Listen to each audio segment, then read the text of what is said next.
In 5, 4, 3, 2, 1.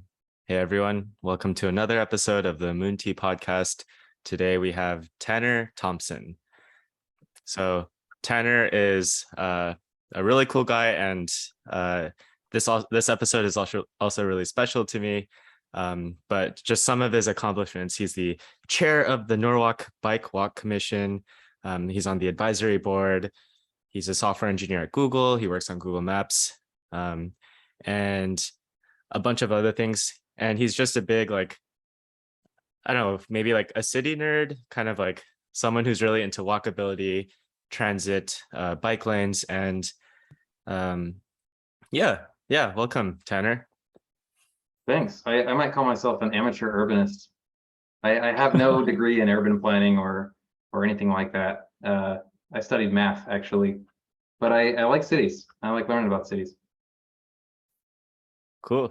Do you mind kind of sharing how you ended up on here and Sure. An intro from your end? So I live in Norwalk, which is in Connecticut. It's like an hour outside of New York City. And I don't remember what I was doing. I think I was on my way to the beach and I rode my bike to get around town. And I just, I left my house, rode down the hill. I was in the middle of South Norwalk, and there's these other people on bikes, and I don't usually see other people on bikes, especially in a group. But I felt compelled to talk to them. Like John said, I'm the chair of the Biking and Walking Advisory Commission here in Norwalk. So I try to talk to people on bikes when I see them. And it turned out that it was John and a couple of John's buddies. They were riding from, I think, Brooklyn, right? Didn't you start in Brooklyn? All the way up to I can't remember, somewhere up in Connecticut. Meriden, maybe? Milford, yeah. So that was it's like almost a 2-hour train ride. So I don't remember how long you said it was going to take on a bike, but probably like 8 hours. I don't know.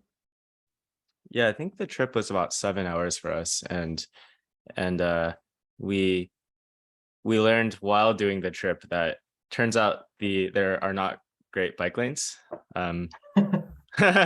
So now we know. But yeah, if only someone would work on that. There were portions of that bike trail where we were being honked at for existing, and luckily we made it in one piece. But Tanner was super friendly, helpful with showing us some like a really nice route by the beach. Oh yeah, you guys took a detour. Yeah. Mm-hmm. Yeah, so I think you were following the East Coast Greenway, right? Mm-hmm. Roughly. So for listeners, that's like a route that stretches all the way from Florida to Maine, I think, that parallels the East Coast. And the vision is that it's like a paved bike route to get all the way from the north tip to the south tip. But I think it's only like a small fraction is actually like paved, dedicated off-road bike route. Most of it is just like on normal city streets, especially through Fairfield County in Connecticut, where I live. I think that there's not a single piece of the East Coast Greenway that's off street. And so, yeah, mostly it's just like a little sign that you see, every quarter mile or so that tells you, yes, you're still on the East Coast Greenway, but it's just a route of streets. So yeah, as a result, when you're John Kim and you're trying to get to Milford, it's just streets.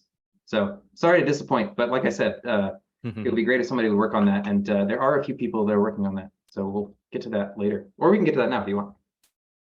I also wanted to mention that Tanner had a book in his basket, written by a man who goes by Chuck Marone, and I had read some of his other books. I had started listening to his podcast, so that was super cool because that was the first time that I had met anyone who knew about his work. I was just like, oh, like this is so cool. Like, are you into all this? And then that's sort of how we got talking. And from there I was like, wow, I would love to have him on the podcast. And just have a chance to like to like see, like hear about Tanner's story and then see like what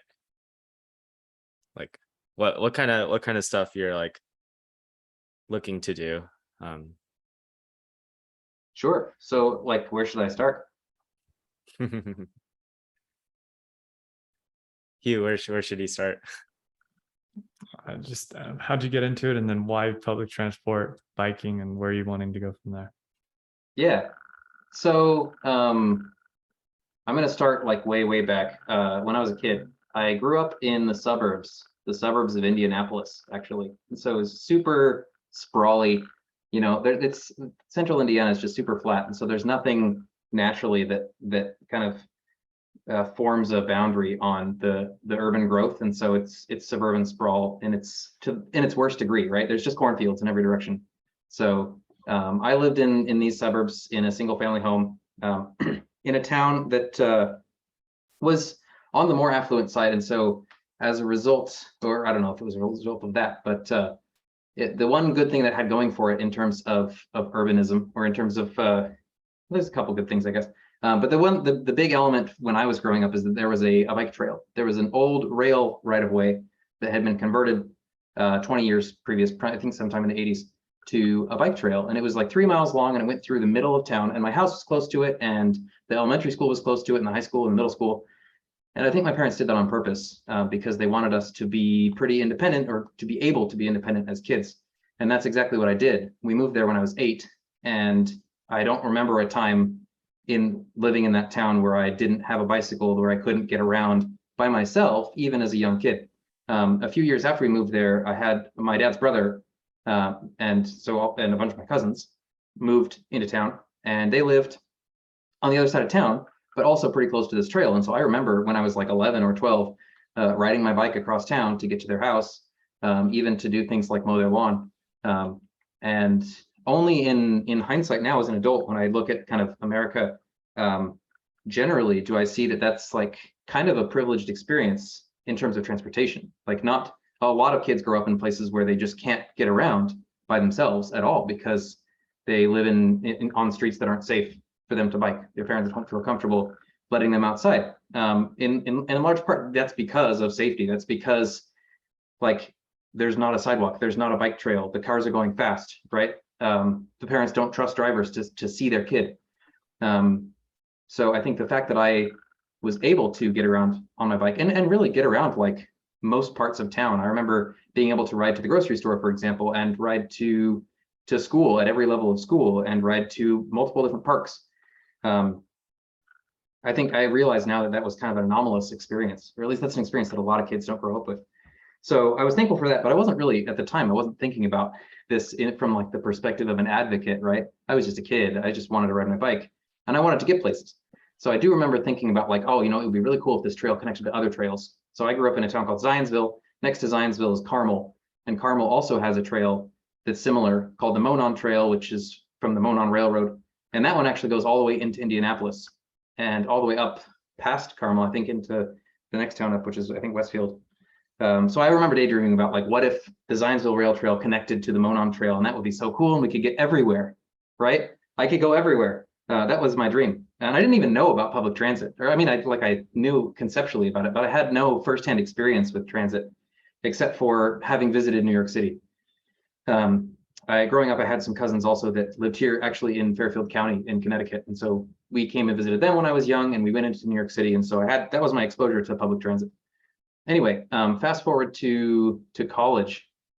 Halfway through college, I took a break from my undergrad, and I was a missionary for 2 years for the Mormon Church. And we can get into like the religious aspects of that if you're interested, but the urbanism aspects of that was that I got to spend 2 years in German cities, which are completely different than American cities, right? In terms of design, in terms of layout, in terms of transportation, especially public transportation. I was just floored from like day one at how good the public transportation network was. I literally landed at the airport and like walked across the terminal and got on a train, and I was in the middle of the city in 15 minutes. And like, that was a completely foreign concept, like so novel, and so felt luxurious, like that it had actually been designed for people like me, people who wanted transportation that didn't require a car. And like, I didn't even at that point, I wasn't thinking of it in those terms, but I just knew that I loved it. And so throughout the 2 years that I was living in Germany, I continued to experience public transit that was amazing. You know, on like day 3, I get assigned my first area and I get on a high-speed train. And like 2 hours later, I'm, you know, on the other side of the country in this little town that just happens to be served by high-speed rail. Like it was a town of like 60,000 people. And I took a train directly from Frankfurt to this town in like 2 hours. So that was mind blowing. And then I got there and we got to use the tram system and the bus system. And it was like $40 a month to use this town's like really well integrated transit services. So anyway, again, like just at every turn, I was just really impressed with the transportation options available in Germany. So at one point, actually, I had a special assignment. I worked in the mission office, and for about 8 months, I was in charge of buying all the train tickets for all the like 250 missionaries assigned to our area, and that was really cool. It was like an optimization problem, like a logistics problem that I got to solve every 6 weeks when people would move around. So I got to know like the system kind of from the top down in that respect. That was cool too. So I got back, I went back to school. I knew that I liked geography. I knew that I liked math and I liked tech. And so I started taking some geography classes in addition to my math classes, and I discovered geographic information systems and I discovered remote sensing. I did an internship in remote sensing, and that was super cool. I kind of set the goal that I wanted to work on Google Maps because that's kind of like the you know, the Venn diagram of like tech and math and geography. Like Google Maps is right there in the middle. And I had read somewhere that like if you work at Google that you get free sushi in the office, and so that was irresistible. Like at that point, the Venn diagram of those 3 things plus sushi, there was one thing there, and so that became my goal, to work on Google Maps.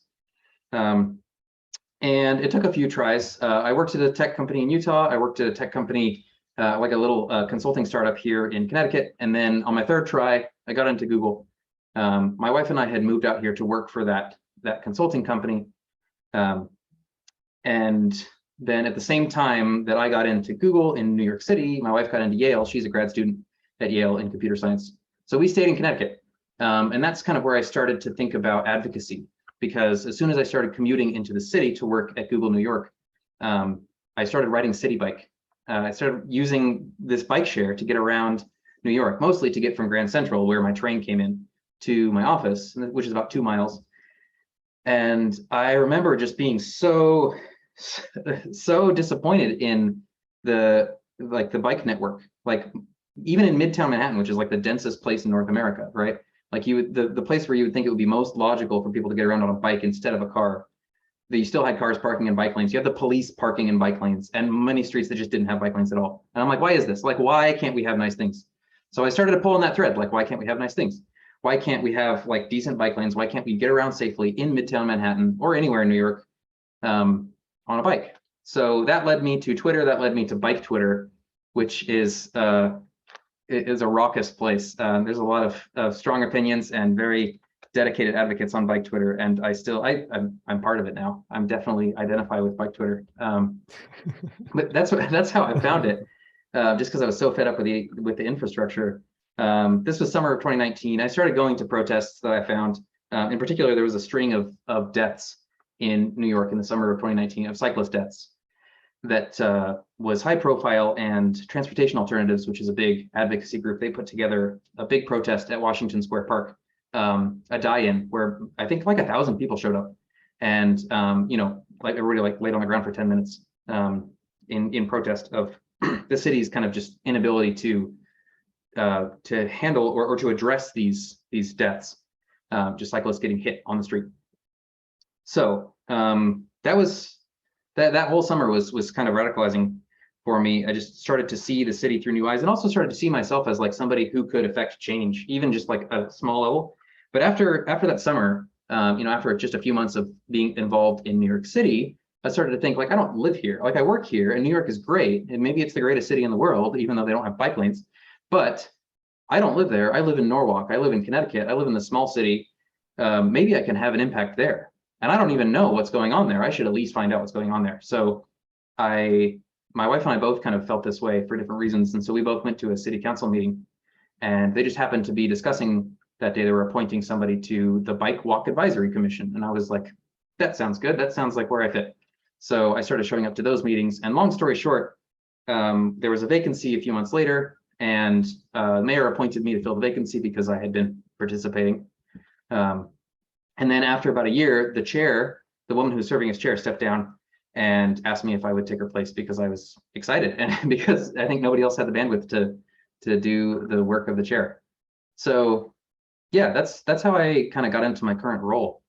And one takeaway that I feel like a lot of people don't realize that I just want to point out now is that there's so much that happens at the local government level that's driven by that happens at meetings where very few people show up, and that just by like showing up, you can have a whole lot of impact, especially if you're interested in something, if you're passionate about something, if you have ideas, if you're not afraid to like listen to like understand like the current state, and kind of blend your, at least in my case, my idealism with like all the practicality that you have to have if you're dealing with government, all the realism, the realpolitik, if you will. Like if you can hold those two things in tension and kind of pay attention to both of them and let both of them inform you and show up to meetings, you can have huge impact because there's just so few people who do. There's like, and I'm not just talking about commissions, although I think that's a huge source of potential. I'm also talking about just like public input meetings. You know, the city's like considering redoing this street, and they'll probably have a meeting just to see if anybody in the public shows up. And if you show up and you say like, it's important to me that this street serve not only cars, but also people walking and people on bikes and people on the bus and people in wheelchairs and people with strollers and people on scooters. Like that can have a huge impact because, you know, maybe 3 people will show up to that meeting, and then the city will base a lot of their plans around the public input that they receive, which is 3 people. So that's the like lesson number 1. I love it.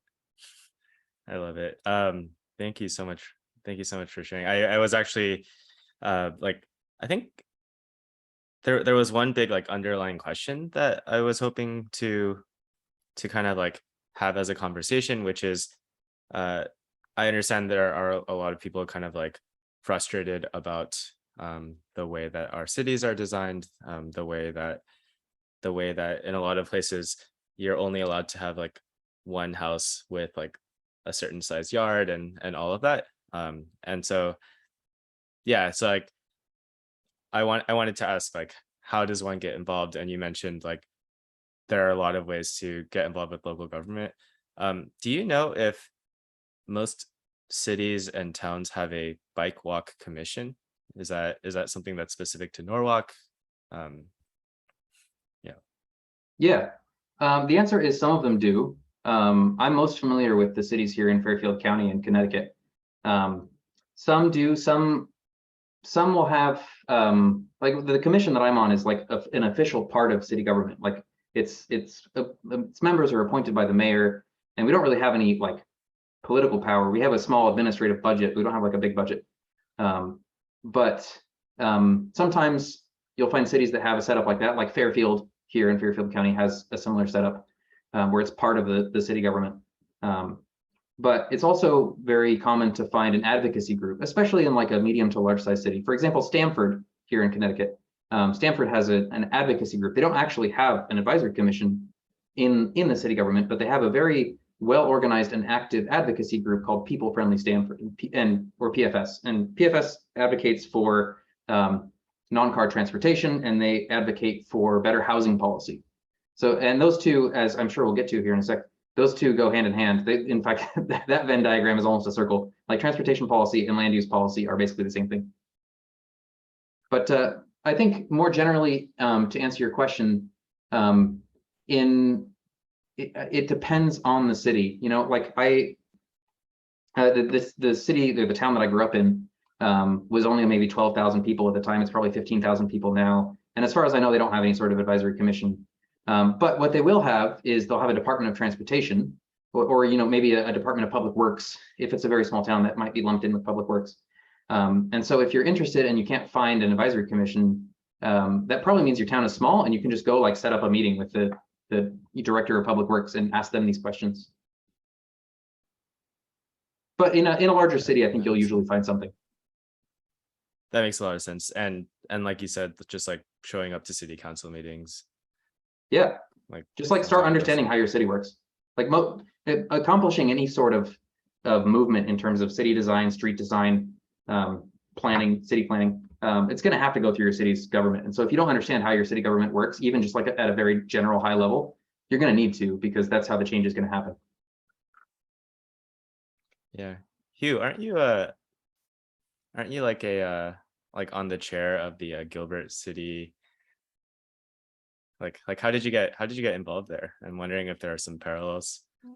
We're a nonprofit I'm on the board for the Gilbert sister cities, and my neighbor that I grew up with, she is part of a few different ones, and that's one of the boards that she's on. And she invited me to interview, and when a seat had opened up and they were motioning to have some new members join, and that's how I ended up trying to. I just was looking forward to give back to the community, try to volunteer some more, and see how I could possibly help some kids go to Ireland and China, Sichuan province. So worked out. Now I try to do the tech side for them. That sounds super cool. Way to go for being part of that. Thanks. Appreciate it. It's been fun so far, and just trying to learn more about city government. It's been a great way to kind of, I don't really have people like, what are you trying to do? You're just like on the younger side. Why are you on this? And like, honestly, I have no goals or aspirations in this sense to be in like politics or anything like that. It's been really fun though, just to try to give back, but also I get to like meet people, and I've been invited to a few different conversations locally of local politicians trying to advocate for this or that. And I was like, whoa, interesting. So I think one of the best ways probably for people to get into it is exactly as you're saying. I think that's fantastic, is volunteer for your like HOA board or your local city government boards, or go to different meetings, see what the different issues are on the ballot or things that you're interested in, and when those meetings are, and go and listen at the conversation and try to have a bit of an opinion on it sometimes. I don't know much about it yet, but again, that's where my thoughts are. I think you're right on the money. Especially like finding something that you have an opinion about, right? And I guess I've always been blessed with lots of opinions, so that was never an issue for me. But especially like on issues that I care about, that's what really drove me to get involved. And that's kind of advice that I give to a lot of people, both in terms of like volunteer work and also in terms of like my career in tech. Like I've found a lot of success on both fronts by just like leaning into what I am really excited about. And I found that I'm excited about maps, and I'm excited about transportation. I'm excited about changing transportation, making it better. I'm like passionate about creating good user experiences. And I don't mean that in terms of like the UI of an app, although maybe in some parallel universe, I became a UI developer and I'm really passionate about that. But I really like when I see a bad experience, when I see a bad user experience, like I have to fix it. And so at this point, I kind of consider myself like a real life bug reporter. Like I'll see something that doesn't work in real life, whether that's like a busted sidewalk, or that's like a street sign that's down, or a bike lane that's being parked in, right? Or a sidewalk that's being parked on. That happens all the time here in Norwalk. Or like at the train station, I just noticed the other day that like the ETA that's listed on the departure board of the train station, that wasn't updating correctly. And like all of these I think of as bugs. And I think of myself as the person who, like, I feel like it's incumbent upon me, because I've recognized them, to report them. And once you report a bug and you care about it, you've got to go figure out who the bug's assigned to and then follow up on it, right? And figure out, why is the bug not being worked on? Maybe they don't understand. Maybe I assigned it to the wrong person. Maybe the person that it's assigned to, like, they have different priorities. And so, you got to go up the chain and figure out, like, ultimately who is deciding their priorities. And like at a tech company that, you just go up the management chain, right? And in city government, it's kind of the same way.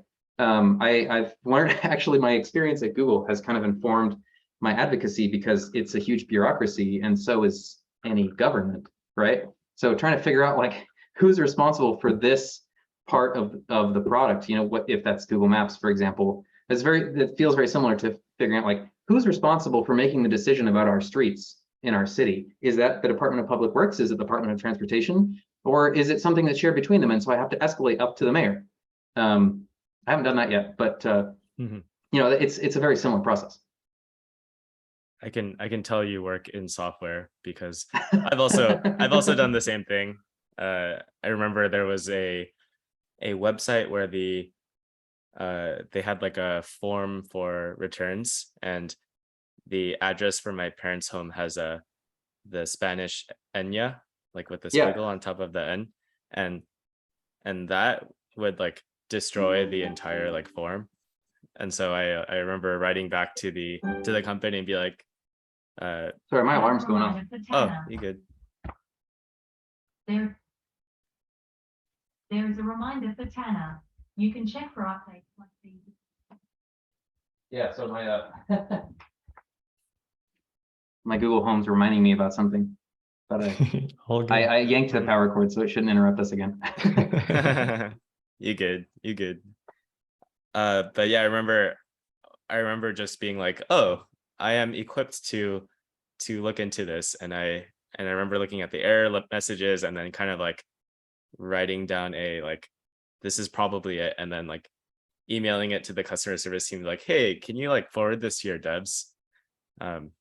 And yeah, I never heard back, but it was hopefully helpful. But You gotta I feel follow like up with them, man. yeah, right. That definitely is a large part of the job, just like finding problems, and then if you're not the person to fix it, then like finding the right person for it. And probably a good way of like approaching things in general, because there are a lot of problems, there are a lot of like hard, important things to work on.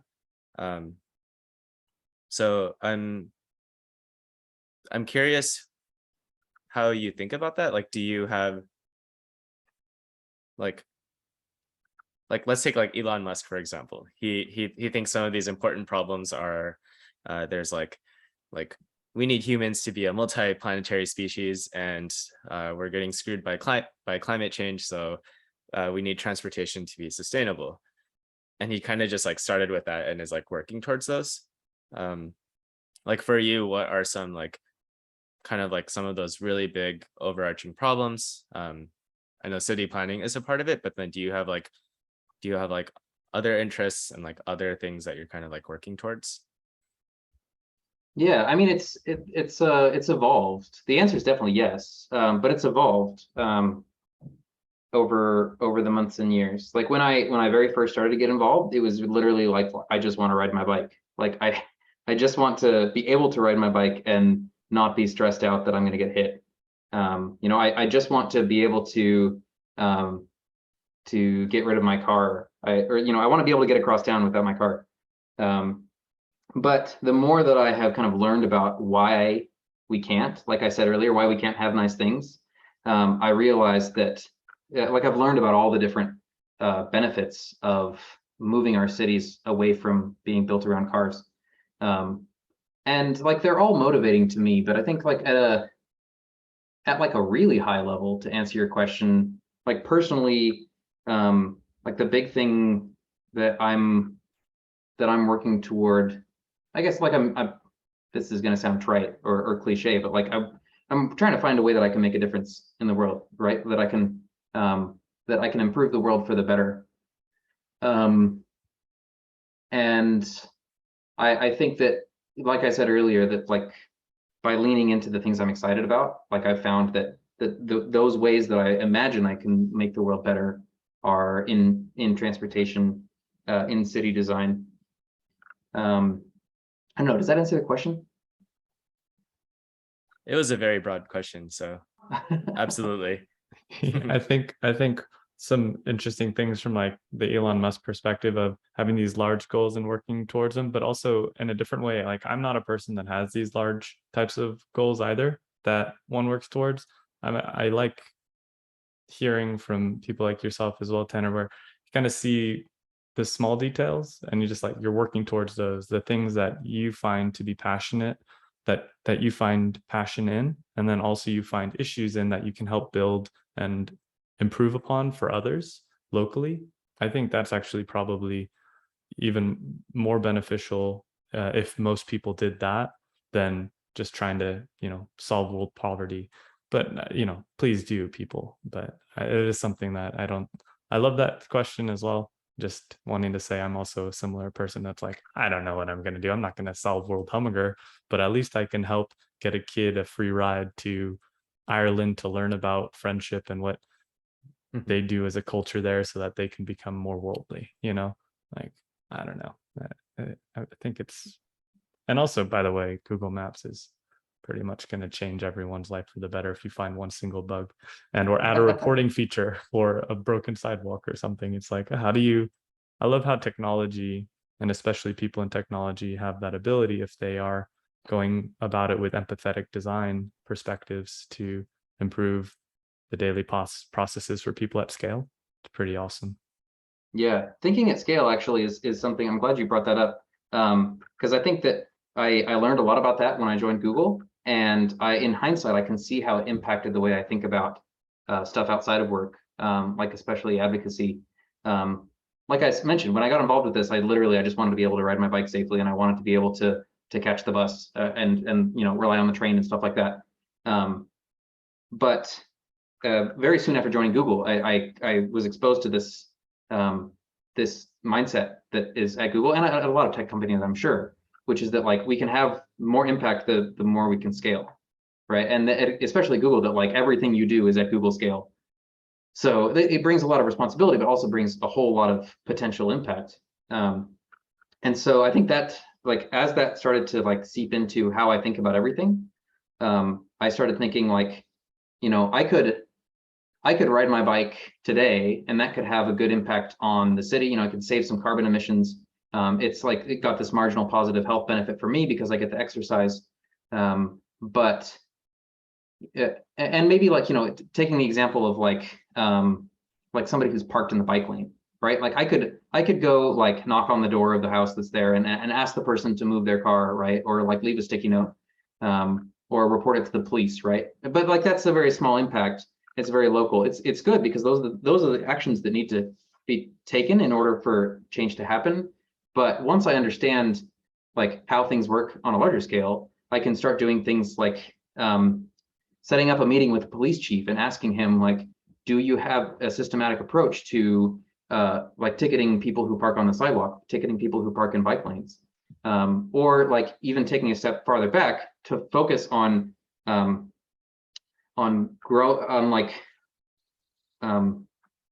I guess just networking, like growing the people's awareness of not only me, but of the ideas that I'm trying to sell to the public.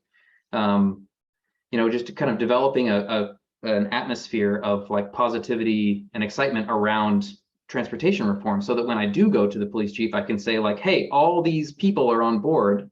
We need to make our city more accessible to people who walk and people who bike, because that makes a huge difference. And not just to the police chief, but anybody that I go to talk to, right? And then, go a level above that. There's like, well, I could do this for one city. And after I've done this for one city for a little bit, I've learned some things. I've learned some best practices. I've learned how cities work and what works and what doesn't, or at least what's worked for our city.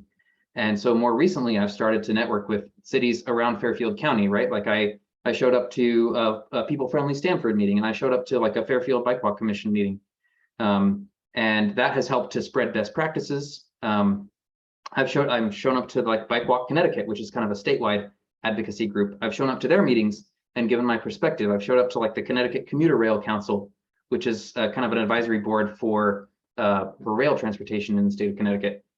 And so like the farther I go, the more I realize that there are like, you can have an effect at a greater scale, right? Like you can, another thing that bugs me to no end is that bringing bikes on the train on Metro North is like severely limited. You can only do it on off-peak trains, and you can only do it on some off-peak trains.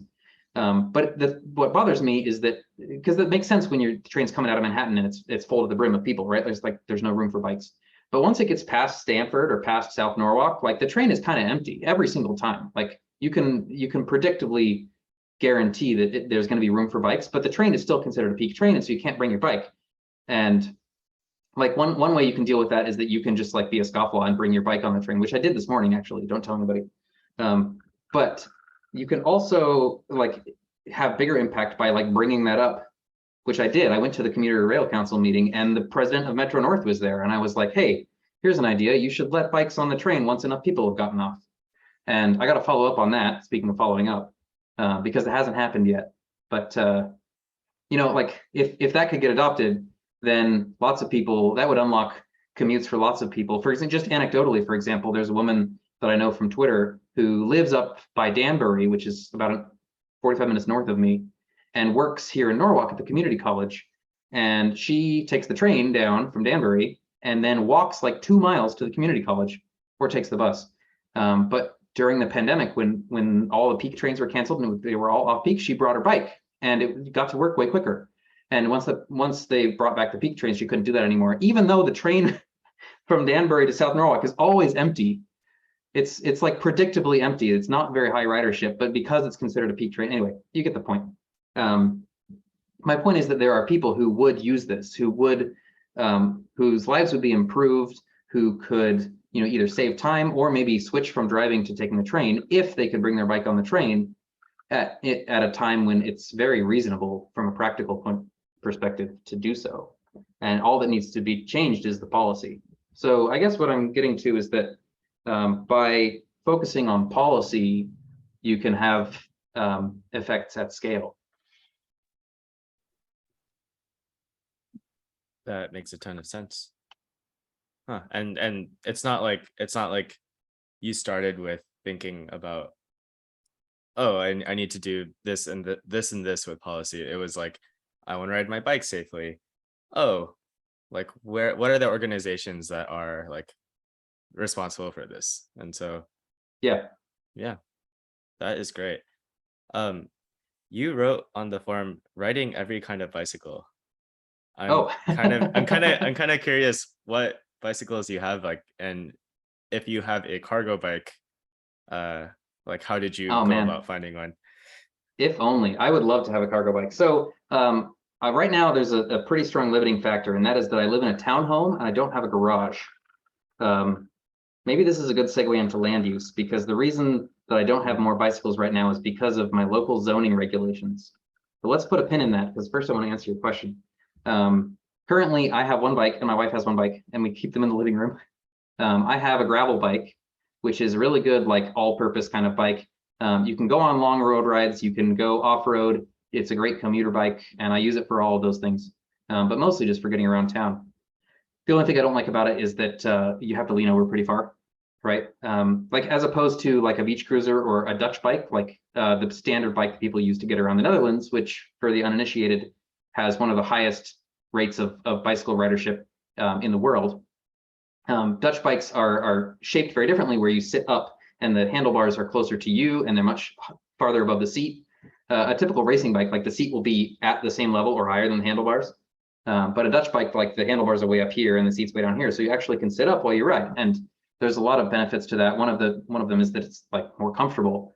Another one is that if you hit a bump, you're a lot less likely to go over the handlebars. And so it's actually safer. And that's one of many reasons that nobody wears a helmet in the Netherlands.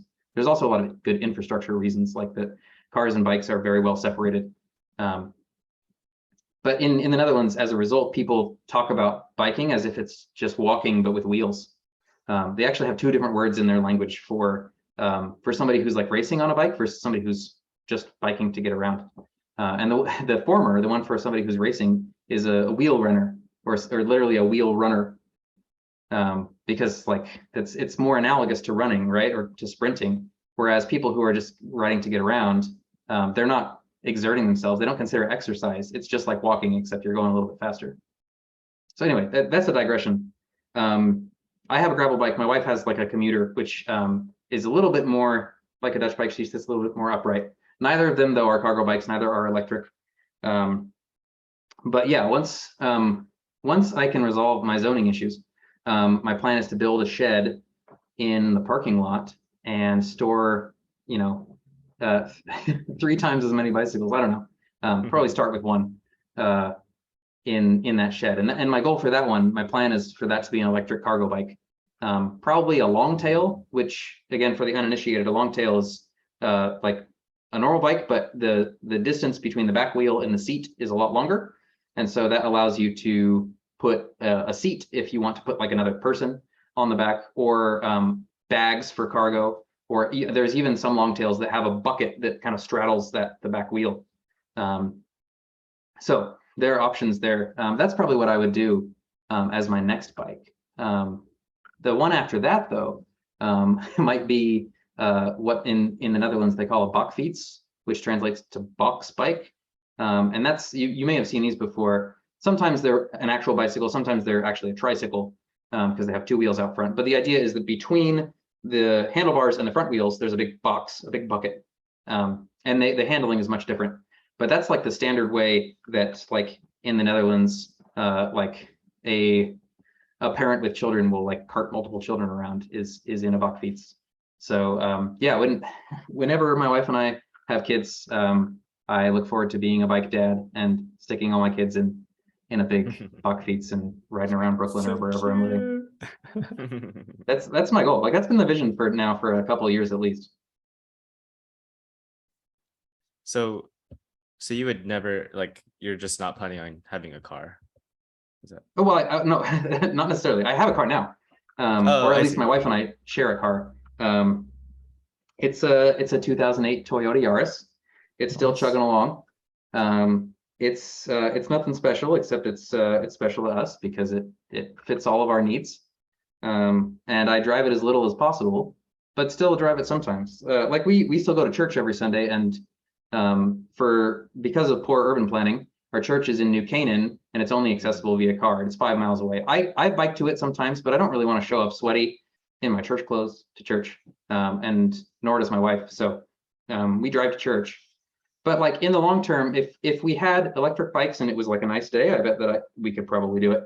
But like until we move, or until like there's a church in Norwalk that we could go to, that like we're probably driving that. That's like when because we've talked about this before.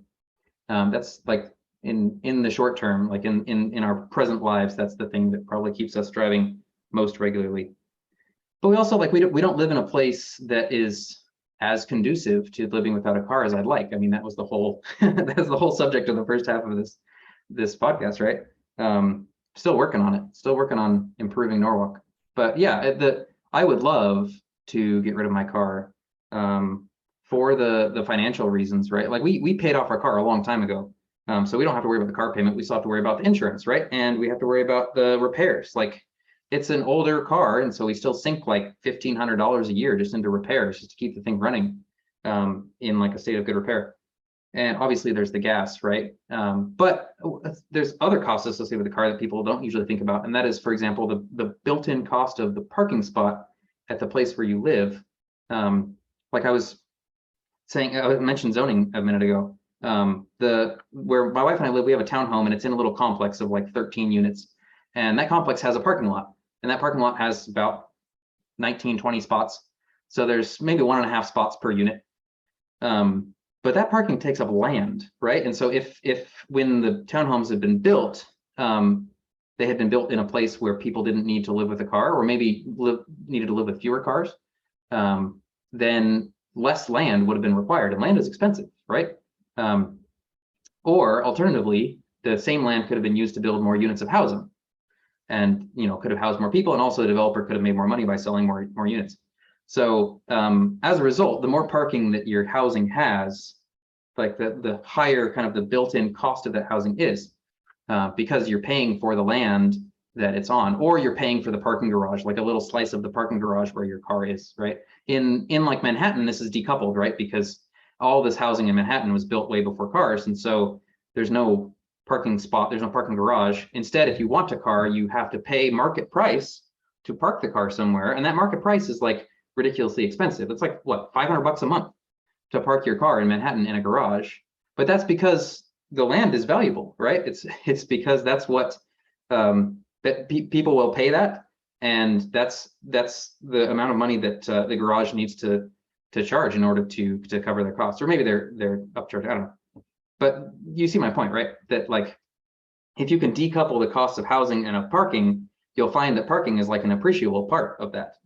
And it differs depending on where you are. But like in a place like Norwalk, where we have this downtown core that was built way before cars, and it's dense and stuff is walkable to the train station.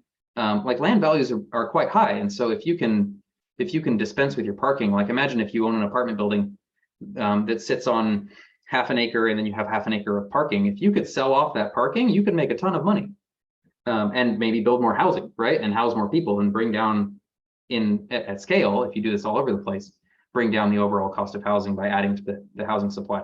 So I've gotten squarely in the category of land use. Hopefully you're starting to understand, if you didn't already, how land use policy has a huge effect on transportation and a huge effect also on housing prices. In particular, the policy that I want to point out is minimum parking requirements. Because a lot of people don't realize that the reason that your townhome, for example, my townhome complex has 1.5 parking spots per unit is because that's the law. Is because when it was built, the law said if you have multifamily housing development, you're required to build this much parking, to provide this much off-street parking per unit. And literally, like, the number 1.5 is hard-coded into the law. They've since reformed it, and it's only 1 1/3. They brought it down by a little bit.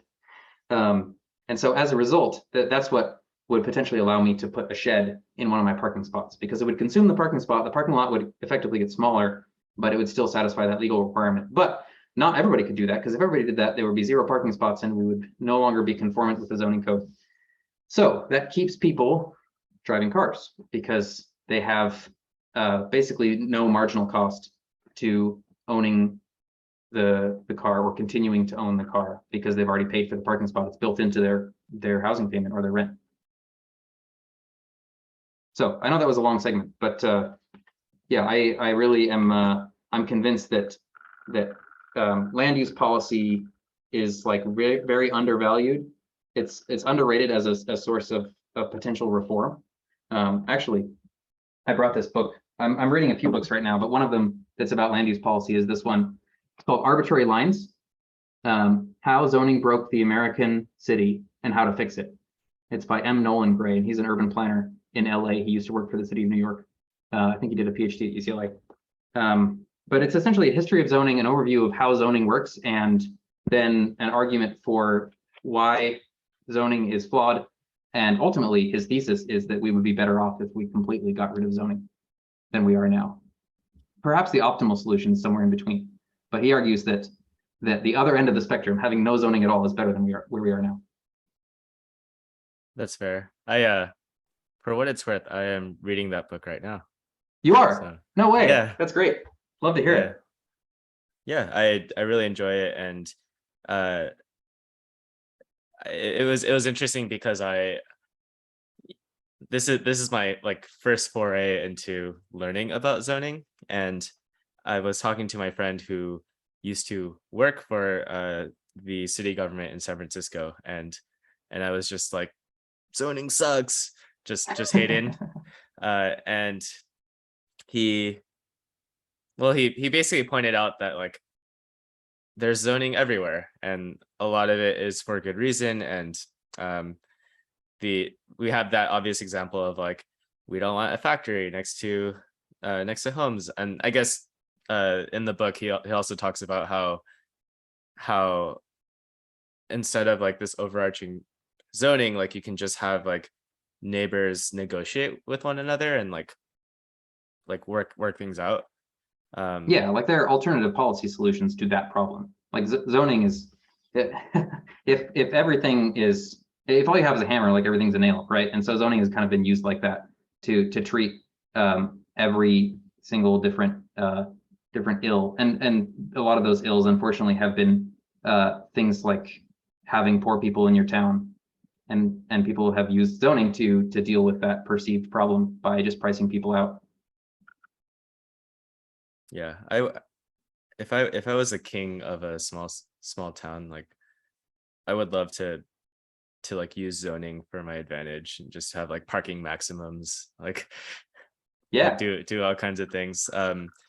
And I wanted to ask you if you were kind of like someone stronger than a mayor of Norwalk, like if you're kind of like the king of Norwalk, like what are some like policy changes that I was the benevolent dictator. Yeah, like what would like those first few years look like? Assuming that Oh boy. like you did not have to worry about re-election, like you were good for like a decade. Yeah, I mean, minimum parking requirements would probably be the first thing to go. And then like a bunch of other zoning requirements, which you probably read about already in the book, but things like setback requirements, I would at least like take a second look at those. Minimum lot size, floor area ratio. Just like to start allowing the kind of housing that people want to be built, and the amount of housing that people want, right? And to stop concentrating it purely in these big mega projects, which like have a place, right? Like mega projects do. When I say mega project, I'm talking about like a 5 or 6 story apartment building, typically, you know, with like 100 or more units. Like those serve a purpose. They house a lot of people. But you're probably familiar with the term missing middle, right? Like there's a spectrum of housing typologies, and right now, kind of we have these big ones in the middle of cities. Recently, there's been the big push to do transit-oriented development, meaning that like these big buildings get built next to train stations, which is great. But then at some point, like there's this hard boundary between where the 5/1s are and then the single-family homes, right? And that hard boundary could be a lot more smooth, where we could transition from the big buildings to like, you know, I forget what they call them, but like a set of, it's common in like, I want to say in like Boston, there's like a building that has like 6 units, like two on each floor, 3 floors. Like that could be next, and then you have townhomes, and you have duplexes, and then you have single family homes, and it's this continuous spectrum, as opposed to like this binary of like big apartment block or single family home. So that's maybe the first thing I would do. Actually, there's a policy that's in the works in Norwalk, called Complete Streets. Complete Streets is the idea that streets should be designed for all users. And what's in the works in Norwalk is a Complete Streets design guide. There's a consultant working on it now, actually. They're taking all the different street design guides that Norwalk has, they're kind of fragmented, and bringing them all in together into one document, one, you know, probably multi-100-page book that will say exactly like, when this kind of street gets redeveloped, it should have these features that ensure that all users get served. And that once that's done being compiled, it'll be adopted into law. It'll, you know, like we'll adopt an ordinance that says if you as a city agency are touching a street, then you have to follow this design guide. So I would definitely do that. As far as other transportation, I would also take a look at the transit agency. We have a transit agency in Norwalk that serves only Norwalk. And I would have to take a closer look at like how it operates, to see like if there's either legislation, like policy, that's getting in the way of it being better and serving the public better, or if there are policies that need to be enacted to like guide it in the right direction. I don't know. I haven't done that research yet. But yeah, like on the policy front, that's probably what I would do. But like on the non-policy front, on like the soft power front, I guess I'm still kind of thinking within the constraints of our current political system, which is not the question you asked, right? But let's say I were mayor and I was operating within the actual system that we have, I would just talk a lot more about it, right? Like I would bring lots of airtime and awareness to this issue, and I would just like talk all the time about the benefits of giving people transportation options, like the public health benefits of people just like being active more, of the obvious environmental benefits of CO2, right? But then there's also like all the particulate matter that comes out of car tires and car brakes, and even out of the tailpipe. Like that's been linked to asthma a dozen times. Then there's like the community benefits, right? Like if your street is quieter, if there's less traffic, then you're more likely to know your neighbors across the street. You're more likely to interact with the people who live around you. If you spend more time outside of a car, you're more likely to run into those neighbors and have, you know, casual interactions with people you don't already know. If you're driving everywhere, you're less likely to do that. Then there's like the independence for kids, right? Like I would drive that point home, because like that's a very, very powerful like rhetorical device in politics is to talk about the kids, right? Like it's a cliche, like won't somebody think of the children, right? But like literally, won't somebody think about all the kids that can't get anywhere without being chauffeured around by their parents?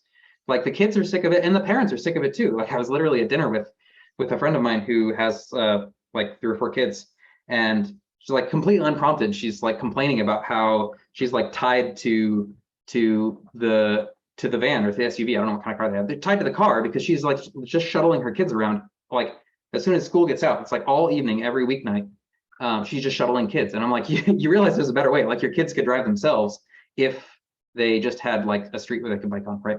So now we've come full circle because that's how I grew up, and I feel like every kid should be able to have that.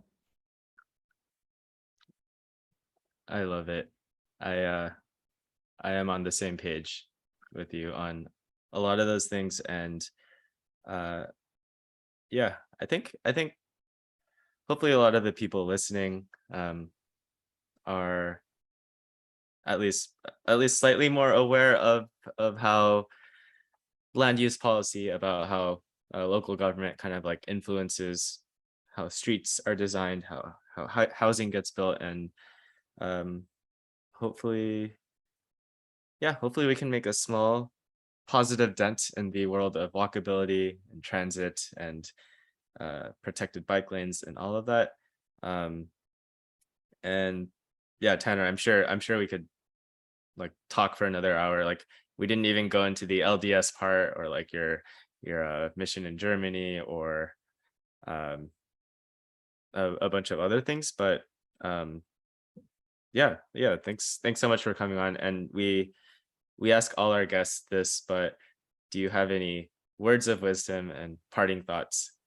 Very generic, so it's okay if it's a cliche, but do you have any like parting thoughts for our listeners? Well, I did actually have a quick question for Hugh. Oh. Since Hugh, you said you live in Gilbert, right? Yeah, Phoenix now, but near South Mountain, but grew up in Gilbert, and yeah, born and raised here. Gotcha. Are you familiar with Culdesac? Yes, we had multiple cul-de-sacs in our neighborhoods. No, I don't mean the street typology. There's a real estate startup in Tempe called Culdesac. Oh, is that the one you sent me, John? That's the upcoming one. Yeah, Yeah, the walkable neighborhood. I sent you roads. a link. I sent you a link to it like 2 months ago, maybe, when I first heard about it. Gotcha. So you know what I'm talking about. Yeah, we know what you're talking about. Yeah. So for the listeners, I'll describe it just briefly, unless you want to. No, please. I would love to hear from the man himself. Well, I'm not the man. Oh shoot, I'm blanking on his name. Ryan Johnson. He's I think the CEO. He's on Twitter. He's super active on Twitter, and that's where I found him. But basically, he like got his start in tech, and after a little while, he transitioned into real estate and kind of took a lot of the same mindset that tech companies had and applied it to real estate, and decided, I can't remember exactly where the inspiration came from, but the business model is they are building walkable, car-free communities from scratch. And their first one is in Tempe, and it's under construction. I think it's already sold out, or it's close to sold out. This first one is just going to be rent only, but it's like, I think around 1,000 units of housing, and there's going to be like a grocery store and a bunch of restaurants and some co-working spaces, and I think other like neighborhood type businesses like doctors' offices and stuff that are all like built in from the beginning to this community. And it's going to be kind of modeled after kind of a European like city layout typology with like narrow streets. And I mean, like they're considering all sorts of details, kind of like a holistic approach to neighborhood design. And they're going to have 0 parking for residents. They're going to have a few parking spots on the edge for people from outside the community who come to like to go to the restaurants and stuff. But it's designed around e-bikes. It's designed around the idea that all the residents have e-bikes, and it's right next to the light rail that connects Mesa, Tempe, and Phoenix. So if people want to go to the airport or go to Mesa or whatever, go to ASU. It's like 4 or 5 stops from ASU on the light rail. So I think it's super inspiring. First of all, it's inspiring that the city of Tempe even like let this thing off the ground in the first place.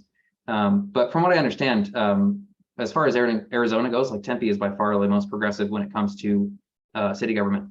So I think that's why it's happening in Tempe. And yeah, They both also like they the also have idea. a really cool. They also have Go ahead. I think a car share program for their residents. So Yes, yeah. Because like if you live in suburban Arizona, like you're still going to need a car to do some stuff, which is true in most of the country, right? So yeah, I'm glad you brought that up because that's a critical part of the solution. Because then like if you need a car once a month, once every other month, then you can just like take the shared car and go do your thing.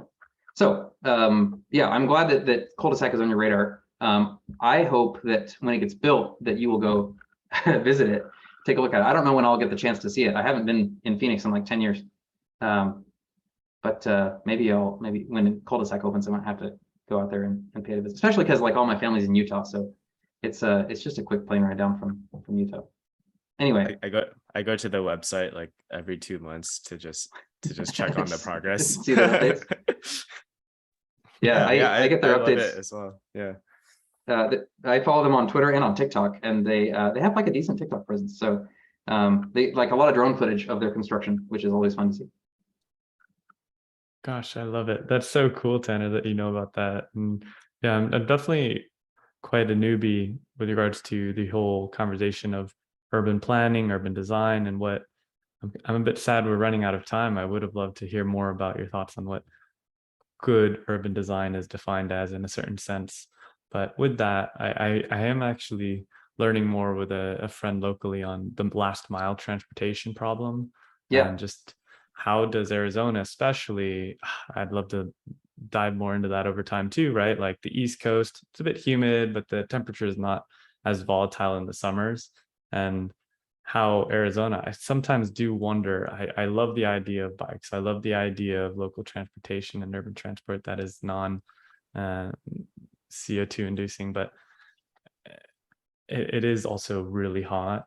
And it's also, the other issue is the metro. We don't have the ability to, forget what type of sediment we have underneath Arizona. Oh, but we can't actually drill easily to make metro lines because we have a certain type of rock, and I forget what it's called.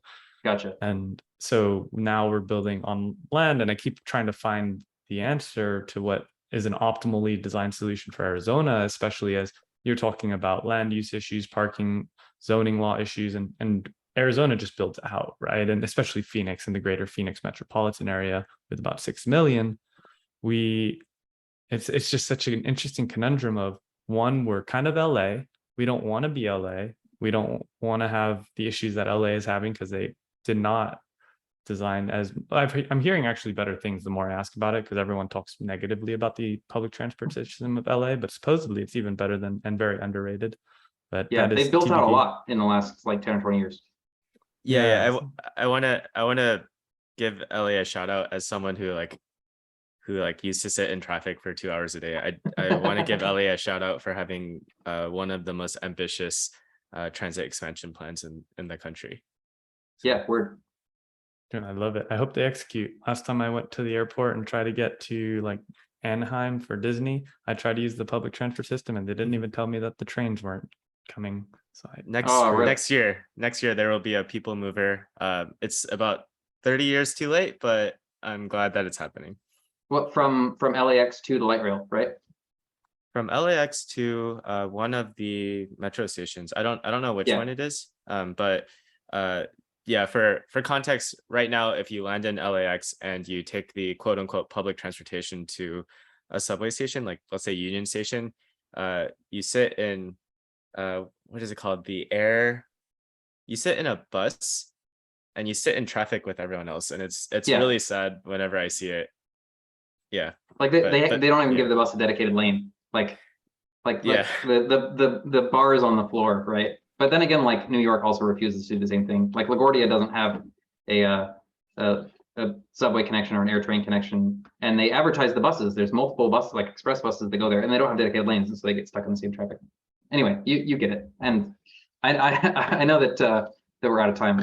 As you said, I would also love to sit here for another hour and discuss this stuff. But Hugh, if I do make it to Arizona, I would love to hit you up. Reach out, please. That would be fantastic, honestly.